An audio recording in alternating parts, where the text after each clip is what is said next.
So good morning, good afternoon, good evening, depending on the place where you are. A very warm welcome to this knowledge sharing session, knowledge sharing series. This is the sixth in the series, and we are happy to have you all here for this interesting session where we continue our coverage on the credit risk area, mainly on the Basel III area. So my name is Suresh Iyer. I work as Executive Vice President for JMR Infotech. A little bit about JMR. JMR is established in 2007, headquartered in UAE. It has delivered more than 200 projects in the area of banking, risk and compliance, and is present in more than 30 countries across the globe. And JMR is present, is known for delivering solutions in the risk and compliance area and also in the core banking area. So it is my pleasure to introduce Mr. Kannan, who is, can you please go back, sir? Yeah. He comes with over 4 decades of industry experience, and he was former chairman and managing director for one of the very large banks in India. And he's also advisor in the risk management space, and also he holds the board position in several companies.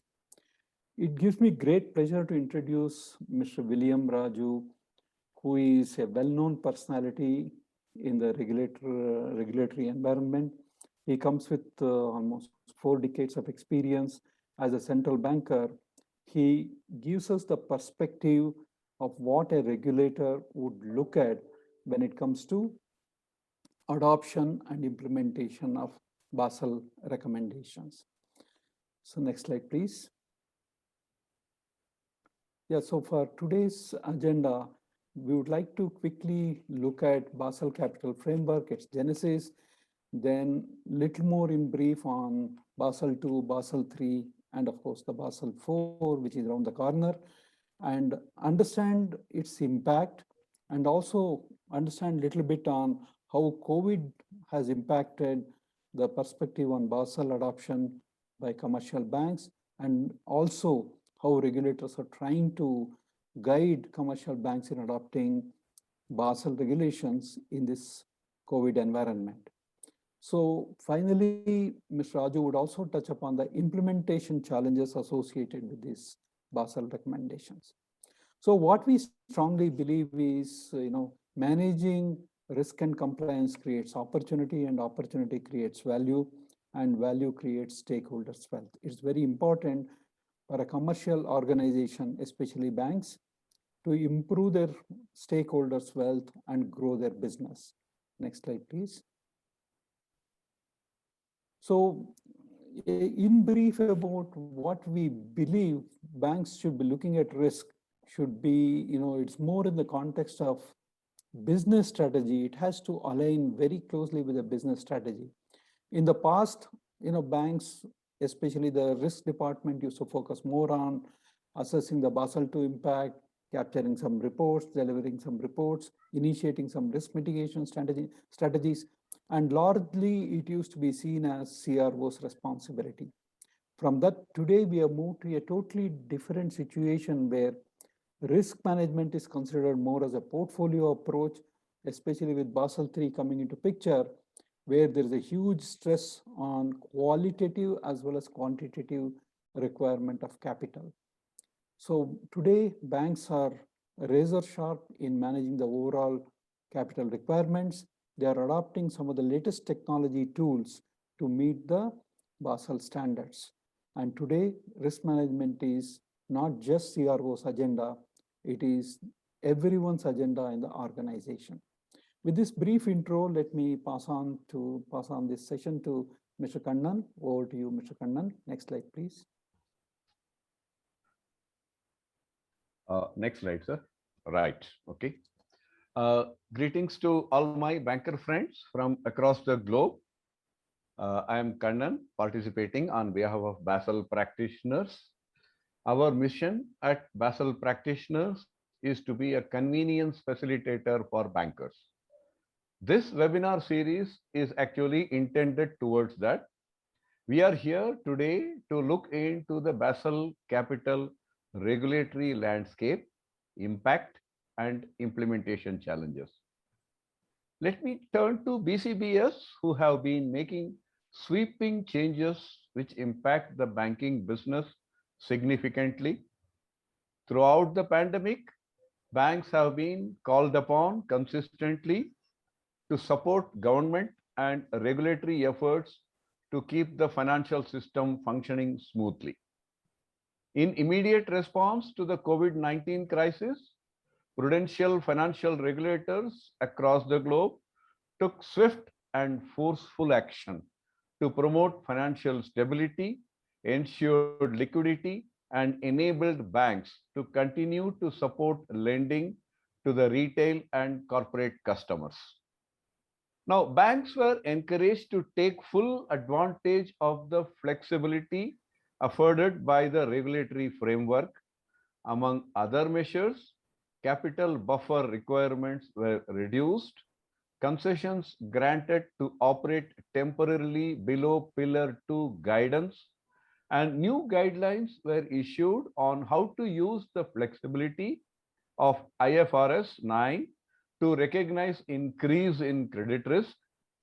Banks were also asked to reconsider their 2020 dividend and remuneration plans, and in some jurisdictions, some stringent capital preservation measures were introduced for systemically important banks.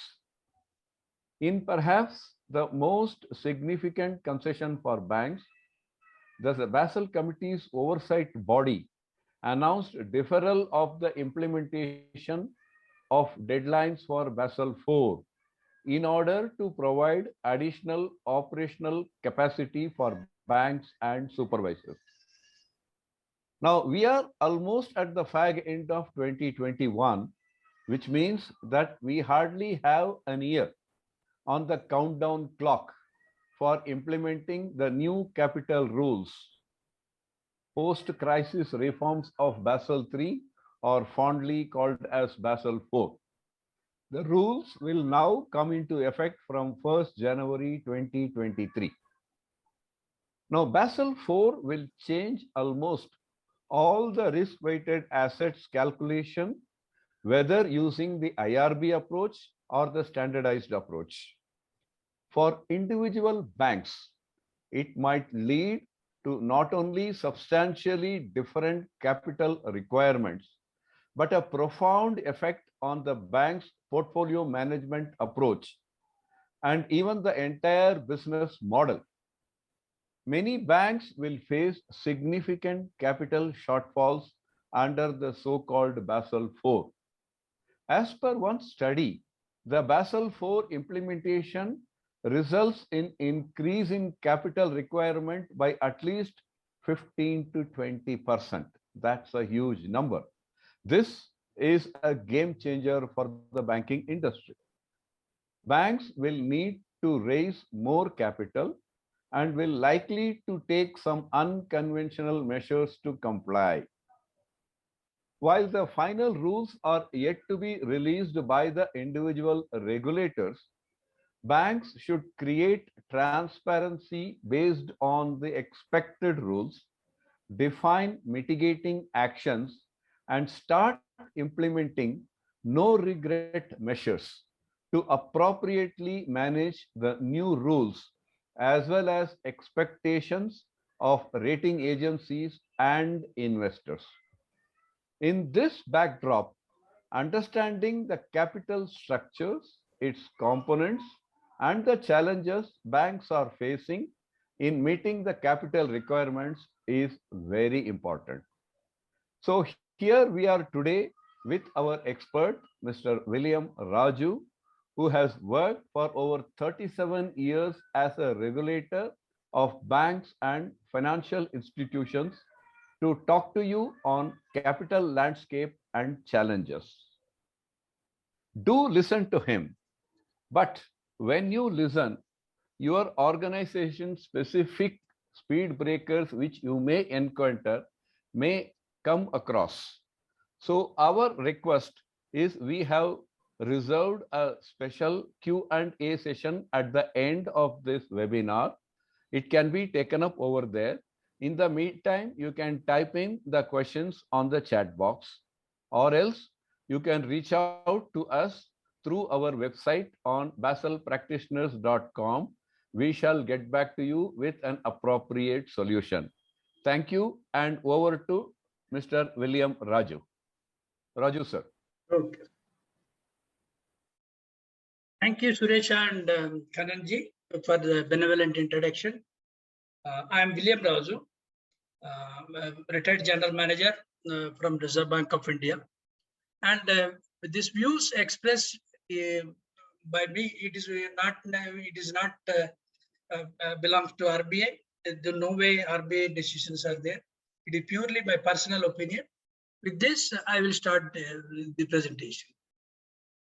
You see, the banks encounters in the business of financial intermediation various risks, and those risks, some risks are expected. We call it as expected loss. Resulted in expected loss. Another is unexpected loss and potential loss.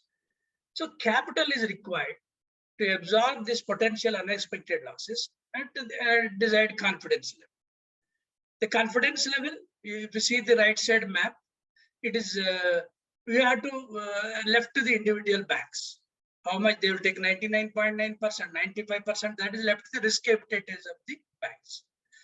The expected losses is covered by the operating profit in the form of provisions. Unexpected losses, capital is required, and this extreme losses like COVID incidents, it is covered by deposit. It means it is a bailout, it is a deposit insurance, and it is a bailout package. It is required. You see, if you see this,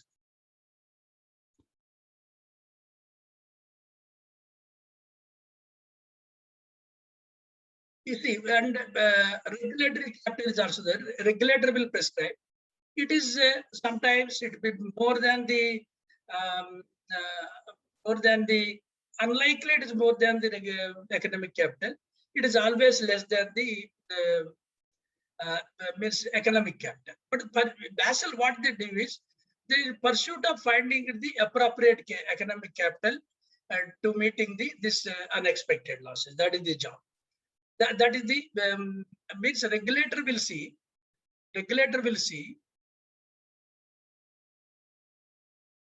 this area. Regulator will see the unexpected loss area.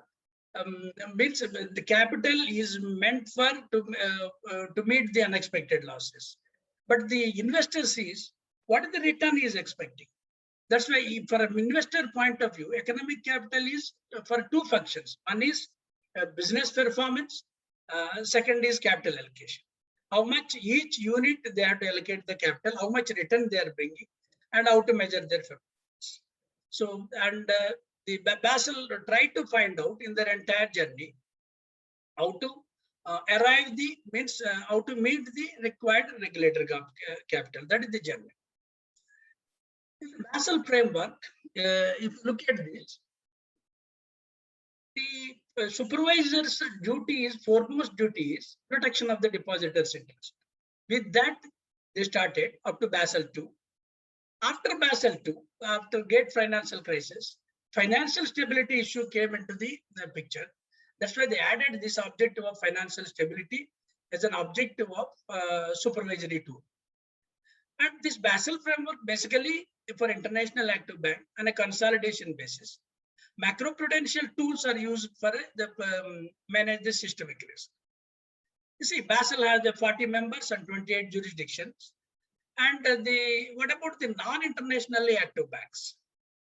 Non-international active banks, supervisors should adopt the proportionality. Proportionality. Somebody, if you see, will see the ahead, somebody different phases of journeys. And reciprocal cross-holdings. This is another principle. It came around after Basel II. This means the bank, instead of doing the business on its own entity, they'll create subsidiaries. They'll make investment in other entities, and they will in turn they make the investment in the parent company. So the capital is multiplied in a fourfold times. So that in order to restrict that, they want to deduct this reciprocal cross-holding. And after Basel II episodes, after the GFC, the greater focus on common equity. Earlier, it is the Tier 1 and Tier 2. We'll look into this. And regulatory adjustment played an important role after Basel III. And Basel III, again, having this stronger requirements for a Tier 1 and Tier 2 capital elements. And idea of entire Basel II or the starting with Basel I is a risk management practices, improve the risk management practices in banks. This is the snapshot of entire journey. The journey is BPL said, it's a Basel is a journey, not a destination. It is true in this picture. They started in 1988. Before that, 1998, there is no standard measures. Some banks used to take capital to deposit ratio. Some banks used to capital to asset ratio. And different methods. It's very difficult. There is no standardization.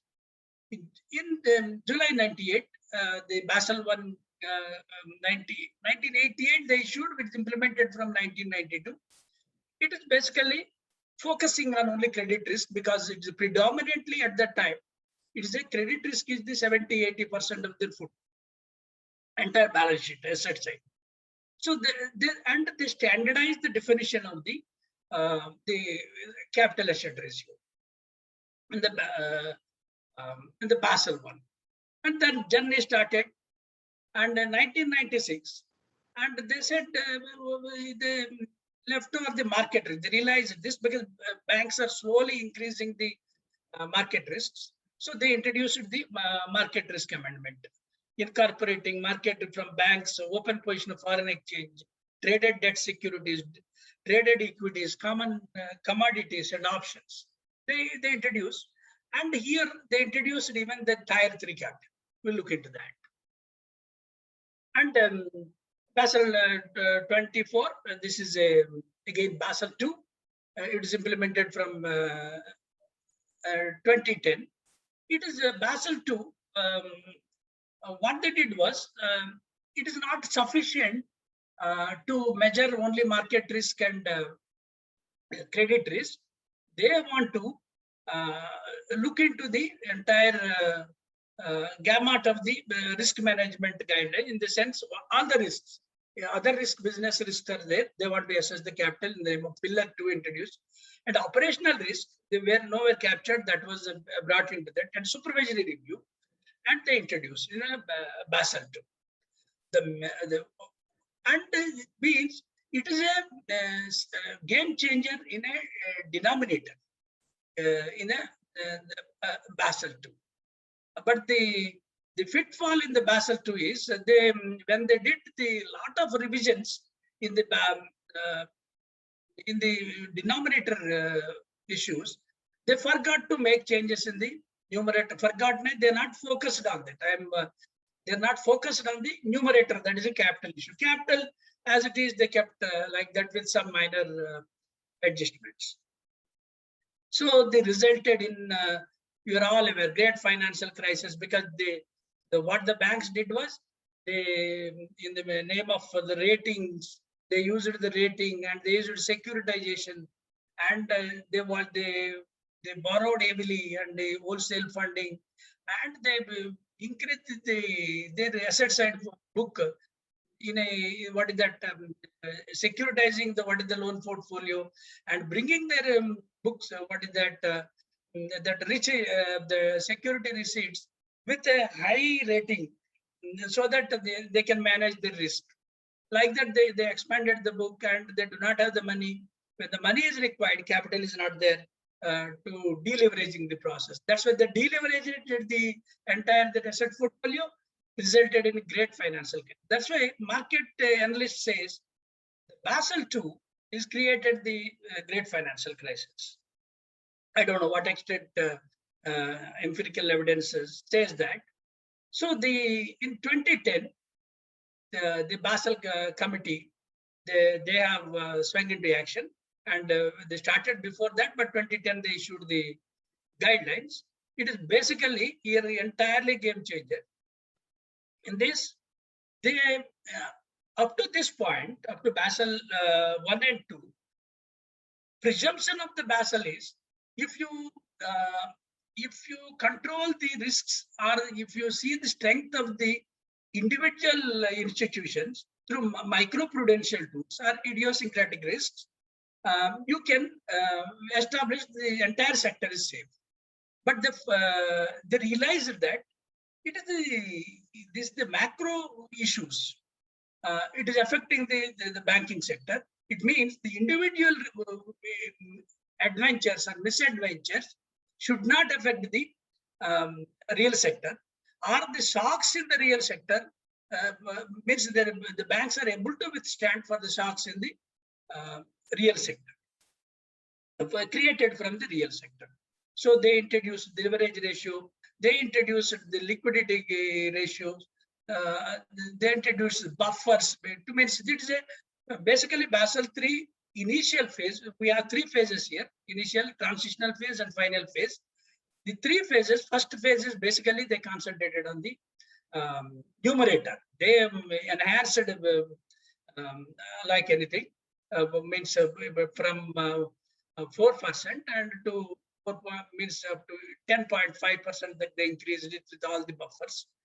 And again, before implementation, they started margin requirements for non-centrally clearing derivatives and the standardized approach for measuring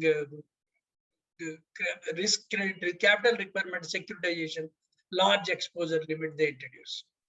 And again in 26 FRTB, enhanced disclosure requirement. But these are all the complex. They made it very complex. The Basel III, they tightened everything. You see the result. 30 banks, non-members, they end up with Basel I, and 10 non-members, they end up with Basel II. 60, they started Basel II, and even the members of 42, and they are struggling with the attending year. And so the post-crisis reforms in 2017, the Basel came out as a document in December. They modified the credit risk, and they modified the CVA, credit value adjustment, operational risk, and they made revisions to leverage and output floor they revised, and the leverage ratio for G-SIBs they introduced. And they're supposed to commence by 1st January 2022. Because of the COVID, it is extended by 1 more year. And in the end of the 2020 also, this is the red flag. They announced, Basel announced, our journey is not an end. They said we put a stop here. That means a hard stop, means they stopped it.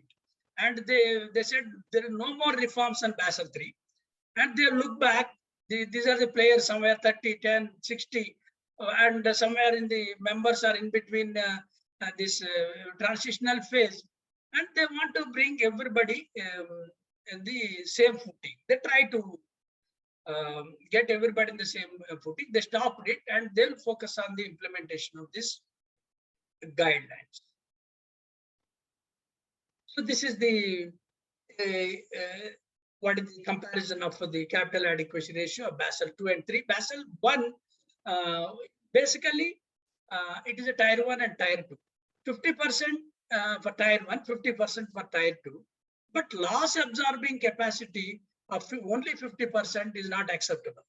So they try to focusing and layering, and common equity, they're given more role in Basel II, and they are given in through October 25th, 1998, the market risk, what that innovative capital instrument they issued, that's called other tier 1, and tier 2 instruments, and tier 3 instrument that's called the market risk instruments. They exclusively to attend the market risk they introduced. And basically again their means made an attempt to focus on the regulatory adjustments. They try to reduce it from, in Basel II, they have they played a via media role. One is on the common equity and another is on the, so they try to make adjustment 50%. But here in Basel III, if you see the huge jump from 8% to they gone into the 10.5. If you see that common equity given a more focus, as we discussed, that is 4.5% risk-weighted assets, and other Tier 1, that is basically 80 additional Tier 1 document, 1.5%. It is a combined, it is a 6%. Tier 2 is a 2%, it is 8%. And they introduced buffers, capital conservation buffer, countercyclical capital buffer, and G-SIBs. And the domestic SIBs also, they introduced some buffer, so that they, at the time of banks, are able to withstand this the shocks created by the real sector through the capital. That is the basic intention of the this Basel. This is a snapshot of ratios. If you see leverage ratio 3%, you're all aware about this. I don't want the 2 points I'll touch upon here. One is capital instrument no longer qualify as a Tier 1 capital or Tier 2 capital instrument should be phased out within 10 years, origin beginning from 2030. It means the instrument, basically these instruments which have step-up options and the instruments having innovative debt capital instrument issued in 1998, these should be phased out.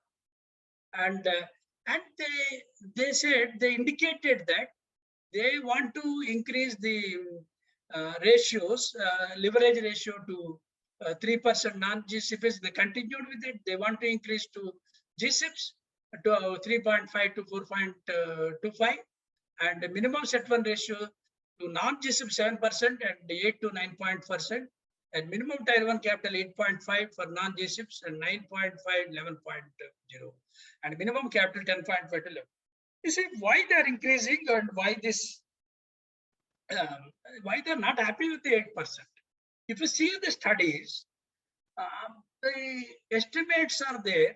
Some banks, it is about 16 to 17%. Their required capital is required to withstand the risks business.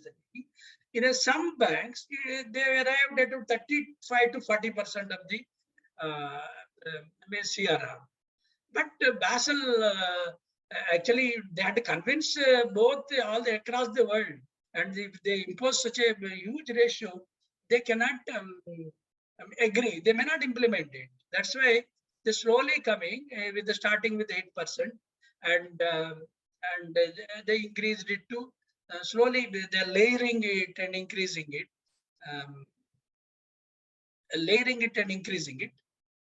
so that means at least they'll touch up to 15% of the CRA ratio. That's maybe they're not hidden. They're not told explicitly. That is the idea of it. And in India, we have we made it not 8%, we made it 9%. Leverage ratio, we made it a 4%, because we want that capture. We are more conservative to some extent required, in the sense that we want meets certain risks which are not captured. We want to give allowance to that. That's why we put 9%. And leverage ratio is quite high. That's why we put it as a 4%. This is the snapshot of entire this capital requirements. You see, I'm talking about the, if you see, remember this first, second slide, regulatory adjustments. If you see that regulatory adjustments, they are given that this is the Group 1 banks. I want to explain something. The Group 1 banks is basically, if they're having a CRR of 3 billion, and it includes the G-SIBs also. And Group 2 banks are others. They have taken this data, they compared it from 11 and to half year ended 2019 for Group 2 banks. If you see this, goodwill means goodwill is continue to be the means a major issue in the means a factor contributing to the regulatory adjustment. 15.3% of the set one they're able to reduce to that extent by the goodwill. Why? Because if you see that 2011 Basel III means Basel II phase is over. By that time, this proliferation of the institutions, it means subsidiaries, investments, and they created a lot of goodwill. So that they want to reduce it. And that was come down to 16.3, and but it continued to be the major driver, largest driver in capital adjustments. But if you see the total, that is a for a group 2 banks, for a group 1 banks, 32.14% to it is reduced to 39.2, and it is 13.2, 14 point. So its impact is reducing basically on account of increase in the capital. Now we are talking about the buffers. So buffers are basically this capital conservative buffer. It is akin to the set one capital only. All the characteristics of set one capital will apply here. Purpose of this, why they cannot call it as a set one, why we call it as a CCB, because it is a layering that it did. It is instead of a permanent one, and it should be movable. In case of means, they can be drawn down. In case of requirement, is a going concern. They are prescribed 2.5%. After completing, means after complying with all the requirements of set one, 81 and tier 2 and the G-SIB requirement, they have to fulfill this 2.5%. Why? Because why they did was, I have to tell about the little bit history. Basel II, after that, this aggressiveness of the banks led to the huge profits, and they distributed the profits. They are not retained anything. So the capital, they are not built up. Resulted when the crisis comes, they are forced, instead of using the buffers, the capital, they do not have the money. They had to deleverage the entire their portfolio. That created the more ripples in the wells. So they want focus is to restrict the outgoes from the in the form of dividends and paybacks and all these things. So they want to restrict. If they won't comply with that, there will be capital constraints on the capital distribution, and it should be applied on a solo and consolidation basis. And supervisors have additional discretions, time limits within a case-to-case basis when they should give it, and when they use it, and they have to rebuild it. That is again left to the national supervisor. But Basel has not prescribed anything. Basel prescribed on the right side. You have to conserve this. Basically, the thrust is not to distribute the profit and to the shareholders. To means conserve this capital. That's what they said. It's a conservation buffer. If it is your CRR is set one ratio, it is not a CRR, it is not a tier one, it is a set one ratio. If it is less than that 4.5, 5.100%, you have to conserve it. And if it progressively, if it is more than 7, they can distribute the set one is more than 7, that they can distribute the entire thing. That's the idea of this capital conservation buffer. Counter-cyclical buffer. There is another buffer. It is in the range of 0% to 2.5%. Risk-weighted judgment is left to the. It is left to the judgment of the national supervisors. It is basically what will happen. Again, I have to go back to the Basel II. When credit growth was there, when the bankers will give huge loans, when the losses incurred, then what they will do is they will deleveraging it. Again, I am repeating. So they will withdraw all the credit lines, and they destabilize the system. So to prevent that, what they said was, if you see the trend line for GDP to credit growth, if it is crossed this point, this point, up to this point, if it is, they have some ratios are there, they are given that, they have to impose the buffer on that.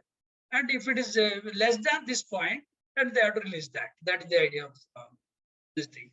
And initially, they put the credit to GDP as a reference point. Subsequently, they added what the credit to deposit ratio, NPA ratio, to consider this point. And again, when bank fails to meet the requirement, they're subjected to the distribution constraints. Almost all the members adopted it. And in India, we said they're not touched this credit to GDP ratio about 55%. We are not touched this. That's why we are not officially, Reserve Bank officially declared that we are not imposing it. No, then the situation not warranted the imposition of this counter-cyclical buffer. This is again TLAC. This is for especially G-SIBs. You are aware that there are 30 G-SIBs. The Financial Stability Board every year will review it based on the size, complexity, interconnectedness, various parameters, 25 each. They will every year they disclose it. Actually, this again I'm going back to Basel II. This G-SIBs has created the crisis, the contributor, maximum contributor to the crisis. So what they should have an additional tile instead of putting this TLAC instrument only for the all other banks also an additional layer that is not proper, and they're unable to comply with the guidance. It's only for G-SIB they impose. If you see the balance sheet, if you see the left-hand side of the graph, this is the loans and investments, and this is the deposits and others. You have a tier 2, additional tier 1, set 1, and suppose after incurring a loss, and they have huge loss they suffered, it means the entire capital wiped out. This TLAC instrument will be converted into set 1, and this balance sheet size will shrink like this. This is called loss absorbing capacity. Even when they're going concern, they don't want to close this institution. They want to the TLAC instruments. TLAC instruments will take the in the form of set 1, and there will be the capital. Other things are wiped out. You see, somewhat this reporting requirements, the TLAC ratio is 16% and 6% average of exposure measure. First page, 80 days, they want to increase to 18% and leverage measure by 6.75 second phase. They collected 300 to 400 billion. You see these figures. Interestingly, as for the 29, nobody has reported the data. In fact, situation FSB collecting the data monitoring, and the BCBS is collecting the data monitoring. One BCBS reported that nobody has reported any shortfall, and one bank reported shortfall of 1.9 billion, corresponding to the 0.5% of the risk-weighted assets as per the 2022 requirement. This is about the G-SIBs. We have a domestic SIBs also. Each national supervisor should have a limit, and they should identify domestic DCBs, and they have to put in an additional buffer that is left to the individual national supervisors. Now, you see that the Basel, we have seen the journey. Basel doesn't simply issue the guidelines and leave it to the national supervisors, and they will, on a semi-annual basis, they will conduct the impact studies.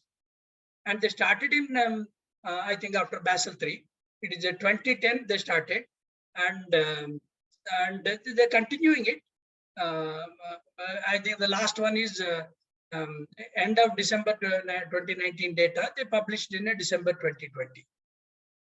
If you see this graphs, the three graphs we are given: level of capital, change in the region, profits and dividends and CET1 capital raised externally.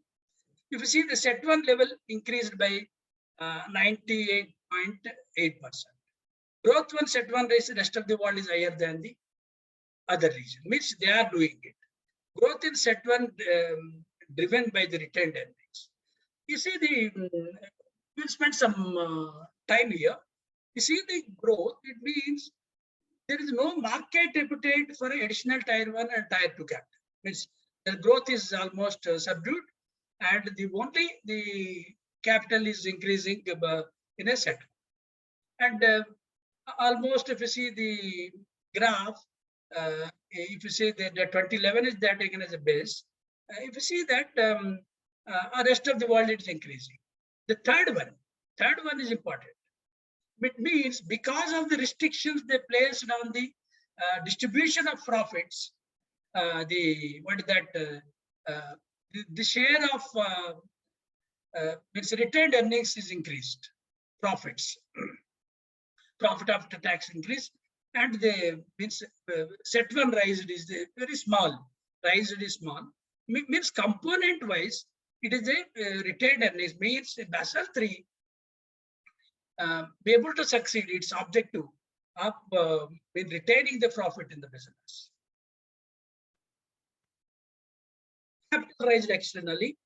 G-SIBs raised more capital in all the three platforms, CET1, 81, 82, on account of higher regulatory capital. A strong increase in 81 in the rest of the region. Additional tier 1 capital. Means capital rising, only G-SIBs are able to. If you see this, CET1 is continued to be a major one across the group 1 banks, G-SIBs and group 2 banks. But the group CET1 is means slightly falling in a group 1 banks. Similar trend is observing in a G-SIBs also. But in a group 2 banks, the CET1 is at more or less at constant level, at higher level compared to, it's not sliding. And the tier 2 bonds, the group 2 banks, they rise, and the additional tier 1 capital, if we said there, it's both are same here. Appetite for the additional tier 1 capital is decreasing. This is the outcome of the survey. Combined shortfall, means capital shortfall. They draw the line 2015. That is basically different parameters they adopted. So it's not comparable.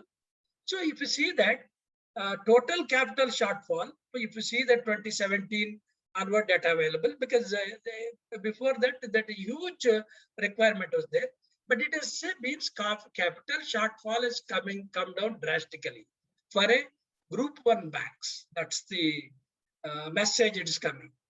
That is the group 1 banks. Shortfall is this thing.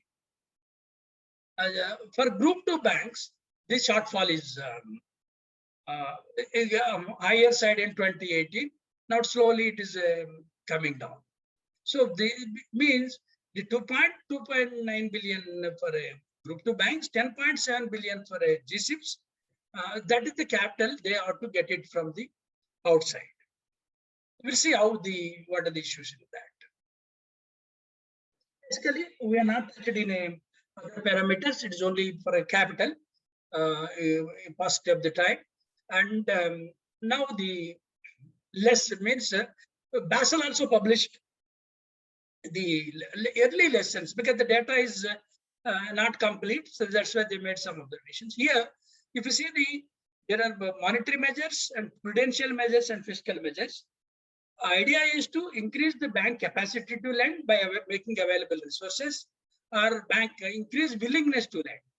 So they want the central bank push a lot of liquidity, and the swap lines in the US dollar, they released so much amount, and restricted capital distribution from the prudential side, and treatment of expected losses also they postponed, and the pre-op reserve released the buffers, and most of the jurisdictions they released the buffers, and the increased flexibility of capital and liquid instruments and classification of the risk classification, they given some flexibility.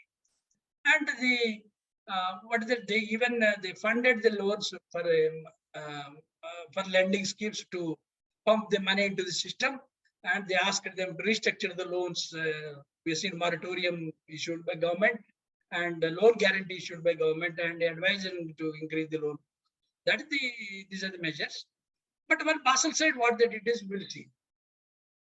See, whatever the standards they issued, they postponed it by almost Basel III. What is that? Post-crisis reforms, December 27, barring even everything, including output. The transitional arrangement postponed by 1 year. Revised the risk management framework in 90 deferred by 1 year. Pillar 3 disclosure requirement by 1 year. The expected credit loss accounting implementation, they give it to the national supervisors with flexibility. Margin requirements for non-centrally clearing derivatives deferred by 1 year. Annual assessment is deferred by 1 year this year. There's no more identification. And G-SIBs also, they said you may not impose that. And restrictions on dividend and share buybacks and executive continue. And the sovereign risk, actually, if the government guaranteed loans, if the government guaranteed that, and sovereign risk weight is applied to that particular loans, and the loan loss, the moratorium extended, and the capital floor of Basel II reduced from 75 to 70, and banks may also fall below 100% of the 100% of the bank below LCR, and they can restore it after that. Is the additional time they're given to restore. No strict means it is a flexibility is given to the national supervisor in taking into account the situation, because it is we cannot say COVID phase is completed. It will be midway. These are the midway measures, and how the impact will be there, we have to see in the coming days. You see, interesting comparison Basel did was they did. You see, we said Basel II created the crisis, and the market also said Basel III saved the crisis, means the COVID pandemic. They see the GDP growth. If you see, the zero is the base period they are taken. This is quarter zero, and the quarter. If you see that China is not affected by the much about the GFC, global financial crisis. That is, in fact, we can say it is a beneficiary. And this G7 and Australia, if you see that their global finance, the ratios has come down. Means the GDP has they've fallen. But in COVID-19, if you see, China, even the growth has come down. It is at a reduced rate, and the same, almost the same level they reduce. And the rest of the world, it is far below it is adversely affected. And the projections also giving the same picture. It means the growth has affected. That we have to admit in the pandemic, and is going to be affected in a coming days also. That is the message from this corporate spreads. This is the only. This is the during the COVID period. If you see that the corporate spread, there is volatility is very huge, especially in high investment grade, high yield instruments, and if it is low in the investment grade instrument. If you see the equity market developments, they're taken 1920 for a easy reference, 19th February 2020 as 100. That is the period of COVID started. If they stay, they freeze it. From that, if you see that best performance, if you see, and the means world performance, bankers is the, if you see the financials is the on par with the, it means worst performance. It means it is affected equity market appetite for the banking stock has come down. And the volatility index also, it has come down drastically. Bank profits, if you see the profits and provision, it is drastically come down. And back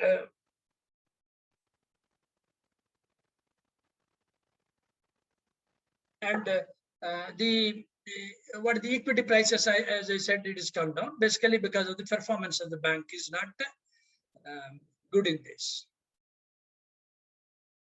We see the development in CET1 ratio, leverage, and this thing. If you see that 2014, we discussed this slide, but it is if you see the after pandemic, it is the rest of the world, it's fallen, CET1 ratio is fallen drastically because of the high NPA ratio, and because of the, we're seeing that NIM has come down drastically. Europe is able to sustain that, because Europe is able to sustain, but overall, the CET1 ratio is above the required one. Leverage ratio somewhat, it means COVID is mostly affected the rest of the world. Means in the banking sector, liquidity coverage ratio also. Europe is able to withstand in this, means in the Basel III. Message is wherever the Basel III requirement is implemented fully, the COVID, they're able to withstand the shocks created by the means COVID banks. That is the message. And wherever the rest of the world is affected. Now, we come to the last, what is it, how much time, sir? Sir, you have just 1 or 2 minutes. We are almost touching 6, please. Okay. This I will take a quick. These are the important the challenges. You see, Basel implement means framework implementation, and it is not an easy job. It has to face a lot of problems. First and foremost is availability and access of the capital. We have seen the positive economic outcome. We have seen the previous slides. Basically, if you see that market appetite is not there, how to increase the capital? Capital increased by the means internal generation, that is done mostly, and they stop at the distribution, or they have to pump, the owner should pump it. And we have seen in the first slides, if you remember, when it is going to be losses, to fill the losses, and nobody will come into it. So positive economic outlook is more important, and that signals are not coming from the market. Means market appetite, if you see the previous signal, volatility of the banking stocks and the performance of the banking stocks and the required capital from the market, means positive outlook is not there. Expectations of investors, ROE, the return of asset, minimum it is 15% they're expecting. But if you see that NIM, the previous slide, it has come down drastically. So there's no appetite for that. Profitability of the banks, again NIM, ROA is below 1, most of the banks. So how means available access to capital, availability of capital, no, access to capital to the banking sector is outlook is less. This is the greatest challenge for the banks to mobilize the capital. Again, only for CET1. If you see point of non-viability clause for hybrid instrument, it is deterring to means increasing the AT1 capital. I said that there is no appetite for additional tier 1 capital. My idea of telling is that because of this clause, point of non-viability of clause for hybrid instruments, it is putting, nobody is interested, because after the trigger point, or the regulator decides, means after 5, if the CRR falls below 5.25 or 5.5 or 6.125, these instruments will automatically converted into loss absorbing instruments, means into equity. So there is no point in investing in that low yielding instruments, even though that is a perpetual maturity. That's why market is seeing negatively those instruments. and positive or means signals are not coming. So capital raising is the big question for implementation of Basel III framework. And coming to the data challenges, we have actually, I think some of you attended data challenges. It is the biggest challenge in implementation of data, because we do not have the various sources. Everybody is having a different packages, and they're collating the data and bringing them into the Excel. From Excel, they're creating the testing. Actually, historical data integrity is important to means to estimate the future means losses or future profitability, everything. But we do not have the history of the data and accurate data. That is the biggest challenge, and the data should be audited. Auditing actually, it is most of the jurisdictions. This is the I think the biggest challenge. And for stress testing, you have to do the data is required. Another thing is regulatory compliance. And the Basel III requirement in the name of market market discipline and the Basel III monitoring, they are calling a lot of returns on a quarterly basis, on a monthly basis, on a half-yearly basis, an annual basis. It requires a lot of data, and the compilation of the data, if you have not a proper data database, it is very difficult, and the regulators are imposing heavy penalties on that. So data is the another challenge for the the Basel. We have seen that this is the area. Auditing of the data, I would like to spend some time. This data is to be audited before used for a testing for hypothetication or regulatory, because it is all full of manipulations and different sources they are taking, and they're unable to collate, they're unable to give the data. So auditing of the data is the important step in the implementation of the Basel framework. Technology. You see, the technology basically, ours is basically banking function, and we develop a technology like that. And a lot of patches are added to the lot of patches are added to whenever they're required. So if you see the ecosystem of your data, it doesn't fit into an integrated system. And the new regulatory infrastructure for the reporting, you have IFRS, and you have a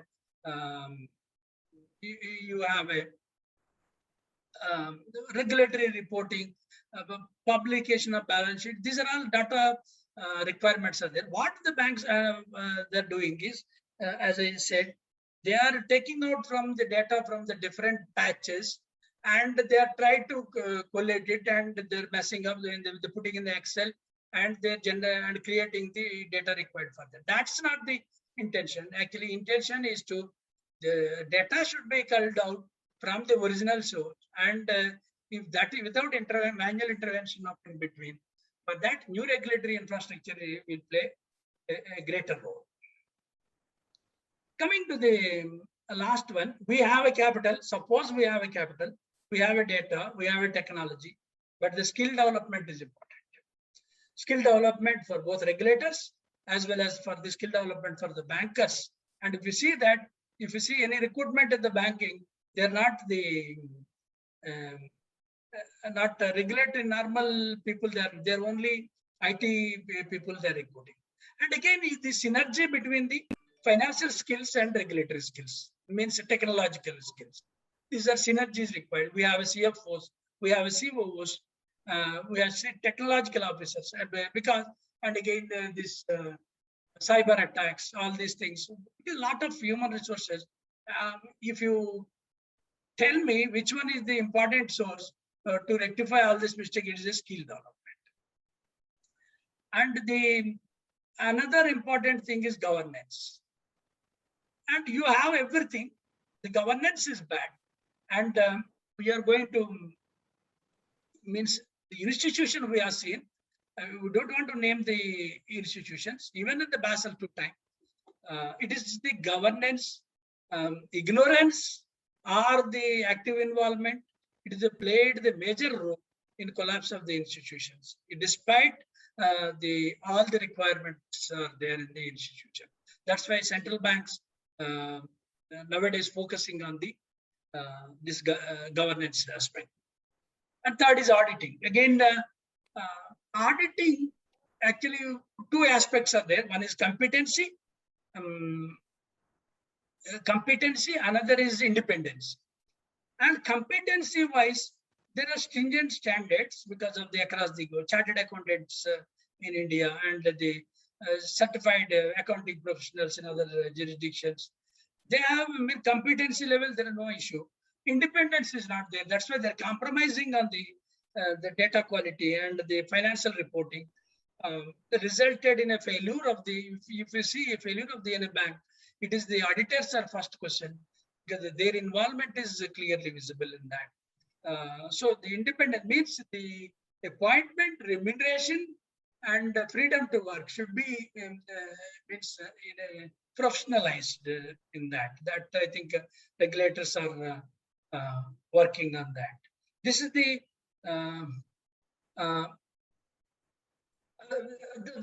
challenges and the Basel framework impact on the GDP. I quickly go through implementation challenges, macro issues, whether Basel II is aggressively contributed a sector, but Basel III is impacting the GDP growth. That is one argument is there. For that, answer is where you are investing. When you are if you are investing the loan book, it will go. If you invest in the liquid assets, and because the banks are constrained by the liquid coverage ratio and NFSR and leverage ratio and large exposure limits, these are all they're in lending activity. They're impacted by that. So it have a maybe it have an it is not empirically proved, but maybe an impact of it. And credit rating of borrowers. This is another area actually Basel II created the problem. The rating agencies' role. Now, in case of unrated borrowers, if you see the corporate, especially it is applicable to corporates, how unrated borrowers 100% they have to take, even there is a good percent risk weight.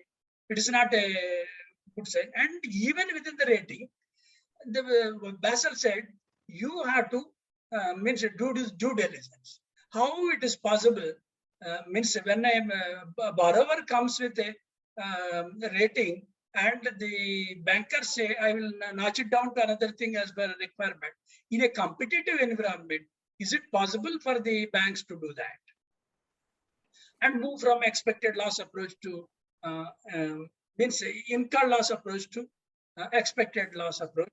That is a lot of means issues may come up in that, especially the expected loss approach under IFRS. It is not only taking the 12-month period, it is taking entire the life of the assets. The provisional requirement in incurred loss approach, it's a provision ratio is about 60% means lower compared to the actual risk. But in expected loss, the provision requirement is quite high, whether the bank are prepared for that. And if you see the on a liquidity coverage, diversification, concentration risk, are particularly high level debt, because bankers are generally they said they're complying with high level level 1 assets. It is basically sovereign debt. So they are almost if you invest in sovereign debt, they're complying with the statutory liquidity ratio in India, and you have a other maybe ratios requirements may be there, but it is a low yielding. When it is it have a liquidity, but it is a low yielding, result in low profitability, low market appetite. So it is reducing the profitability of the bank. And in order to, in eagerness to means reduce the capital requirement for a credit risk, banks are means they moving their application to the central bank to move to the IRB approaches, but without knowing the implications of it. That's actually they have to do a lot of risk management exercise to move that. It is better. You should reach 1997 reforms. The credit risk is revised drastically. Means that is easily and better to, when unable to comply with the IRB requirements, it is better to standardize approach is better. And the foreign exchange risk in a LCR, if it is on a consolidated basis, if they did it, and there is a foreign exchange risk, if you have a, means you have to come major foreign exchange risk means you have to compile the LCR requirement, that will have an impact on the bank balance sheet. NFSR will affect the infrastructure lending. Under universal banking in India, that is means the banks are basically business of the banking is borrow short and lend more, lend long. That is affected in Basel II. This if you means long lending, it may be curtailed once the NFSR requirement is imposed. And it is expensive to fund the assets with capital than the deposits are debt. Actually, the deposits, wholesale deposits are a debt is more way of convenient way in the leveraged environment. But Basel is insisting that capital should be fair. It means you have to capital should be used to your funding of your long-term assets, and the deposits and that should be more or less used to your high level liquidity, level 1 and level 2 assets. So this is the, if we want any additional information, this is the 2 documents. There are a lot of documents that I touched only the issues related to capital. So the Basel is a journey, not a destination, and lot of the path is rough, and players are different, places are there. Compatibility is means idea of Basel for 2017 is comparability, simplicity, and the is required. They have to achieve this. Is it possible with this? And the bankers have to achieve this, because the CRR having one is 30 people in Basel 1, 10 people in Basel 2, and 60 people in various stages of Basel 3. When you say the CRR is the better indicator to compare the ratios, I have my own doubts. So please go through. Thank you very much. Thank you, sir. Can you please move to next slide, please? Next, please. So thanks once again, Mr. Raju, for the wonderful coverage, especially giving a very deep insight as to what a typical regulator would look at the entire Basel journey. You repeatedly emphasized Basel is a journey, very, very well understood.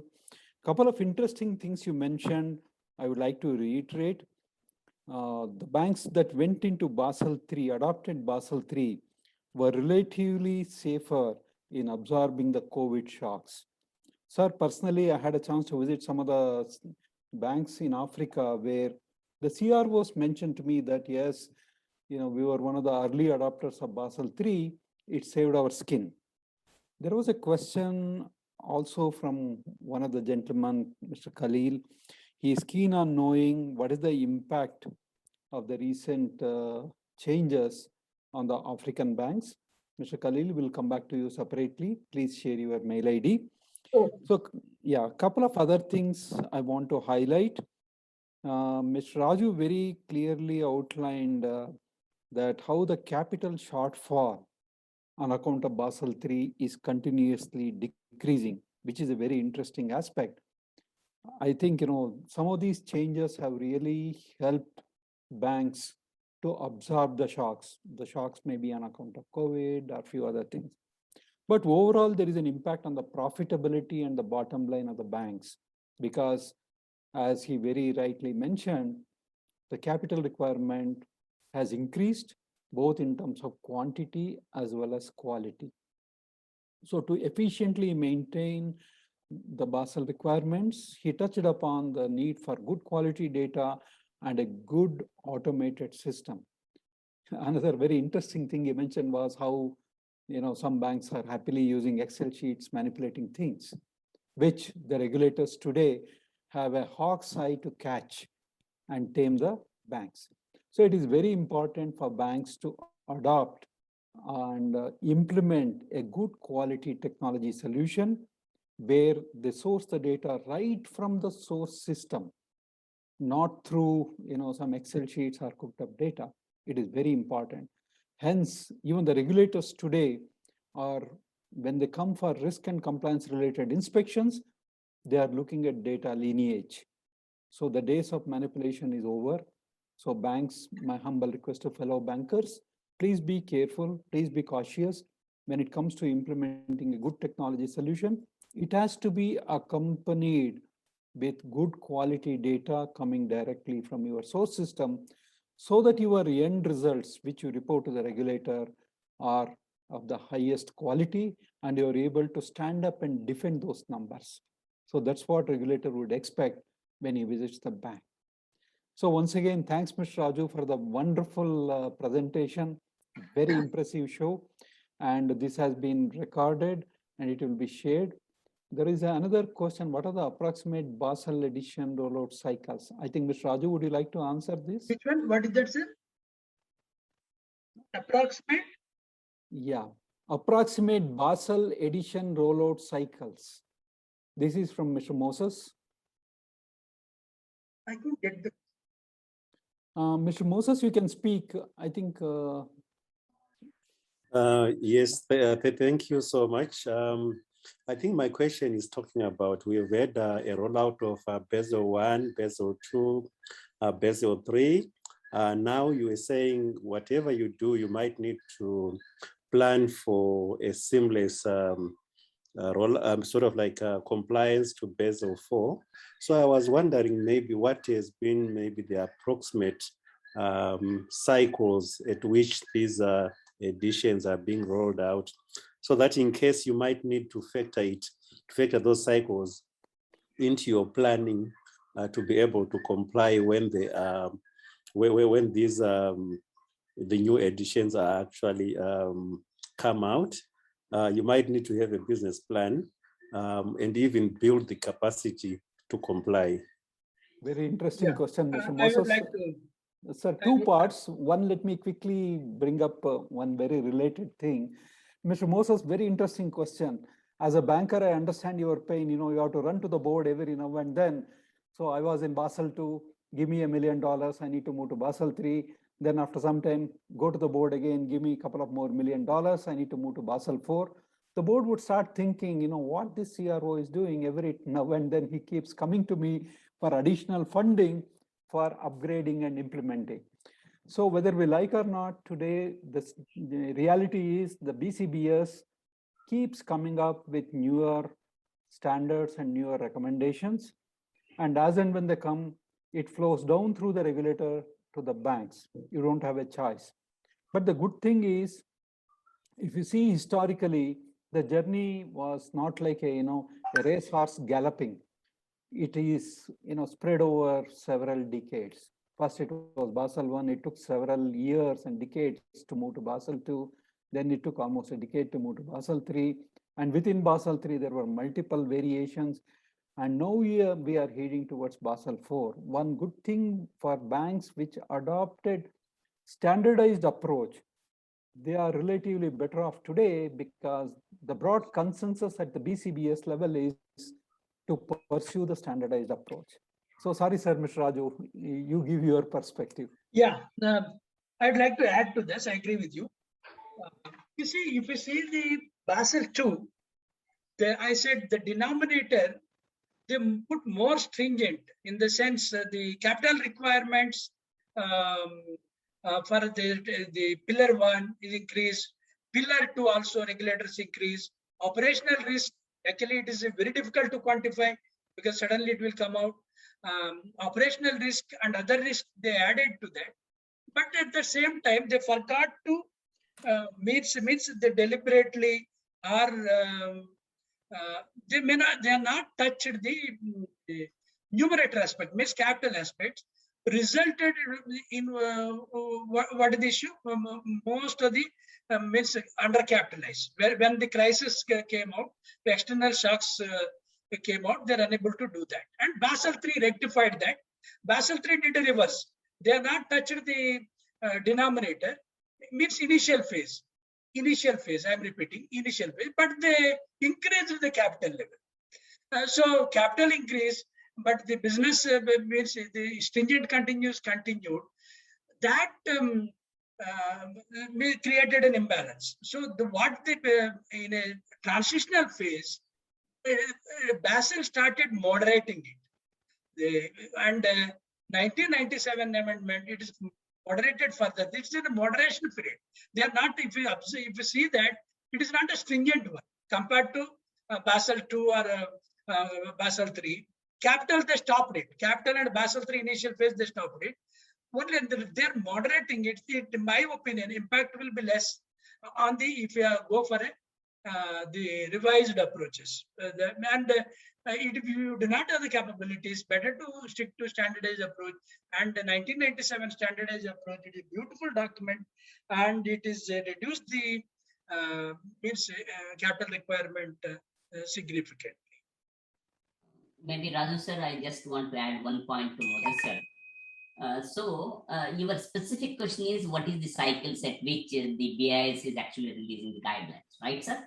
So at least in my point of view, the main objective of BIS is to ensure the financial stability. Whenever there are new changes, new challenges within the financial system, BIS is actually going to come out with new guidelines, and there won't be any, what is that, a particular cycle like that. Then how do we actually cope? As a banker, I think because these changes are coming very dynamically and with very less time, for adoption of these things. What we need to do is, as a banker, we need to buy certain solutions which are user-friendly and we can actually implement without any dependency on the product people. So that's how I think we need to do it, sir. The changes are dynamic, and we can actually, earlier I think buying a solution and implementing is a real challenge, time lag.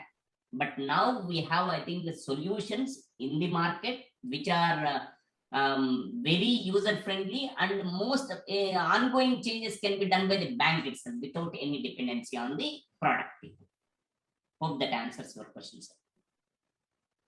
Thanks. Sir, next slide, please.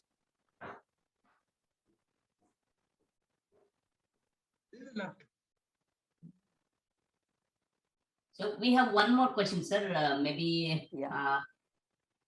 One more question, sir. Yes. I think it is. Mr. Kale, I can't see the level of financial crisis of African continent, and I would like to understand a crisis from Africa cannot have an impact on the global market, and why it's so. So my take on this, if you look at the financial crisis of 2008, so the entire world is actually experiencing the financial crisis.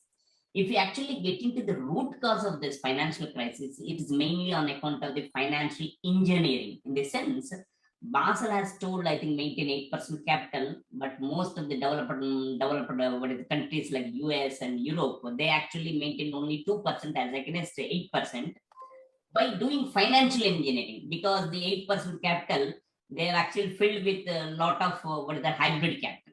That's how I think they have done a lot of financial engineering. And the other reason for financial crisis is on account of synthetic products like your securitization, CDO, CLO, all these things. This type of financial engineering has not happened in the developed countries like Africa or even India. That is the reason. So that is the first reason of how you look at the financial crisis. Now, in this globalized era, financial crisis of one country will definitely have an impact across other countries, but it depends upon two important factors. What is the size of the financial system in our country, and the second is the level of integration. For example, in the world, if you take a small country like Bangladesh, if it fails, the impact on the global will be very, very minimal. But if a country like China or US fails, it will be very, very big impact. So that's how I think we need to look at the cascading impact. Yeah, just to add to that, one analysis revealed that most of the banks in Africa, except for the top tier banks, they focused more on their local banking aspects. So it goes to, add to what the other gentleman mentioned. So the impact of global crisis or, crisis from developed markets impacting some of the banks in Africa was limited because they were largely sheltered. They were largely catering to the local needs. However, having said that, yeah, some of the leading tier 1 banks, even in Africa, had certain challenges as part of the overall things. Other interesting thing I saw personally was some of the central banks, like in Ghana, they became hypersensitive in the sense they increased the capital requirements for all the banks with some definite deadlines, forcing every bank management to bring additional capital. So that goes back to what Mr. Raju was mentioning. To increase the capital base, you need a good economic environment where you can come with new public issues, raise money from the public. Otherwise, the owners need to bring in money, increase the stake in order to meet the well-laid guidelines of the regulator. So this is what we saw in one of the countries in Africa. Yeah. Thank you. Sir, one more question. I think it has come from Kale only. Yeah. This is regarding the ESG and the climate-related financial risks. So I think we totally agree. What is that? As per the Paris Agreement, the entire world need to actually attain the net zero carbon emission by 2050. Towards that, the entire country, all the major developing countries are actually coming out with the regulations on ESG and specifically on climate-related financial risks. And BCBS has also published that in 2 documents on the what are the drivers and how to actually capture and model and maintain the capital. So I think towards that, BPPL and JMR, we are conducting a panel discussion session on 28th of October. So that session, I think, will be focusing on the climate-related financial risk, how to quantify, how to prepare ourselves. So it's a very big topic, sir. We are going to have a panel discussion on 28th of October. Yeah, that will be a very interesting session. Yeah, great. Any other questions from anyone? Feel free if you have any queries. And my apologies, we exceeded the time by almost 27, 28 minutes because the session was so interesting. So, we missed looking at the clock. So if there are no other questions, I would like to extend a very warm thanks to each and every one of you who took very active participation in today's session. And we continue our journey of knowledge sharing sessions to our esteemed banker friends.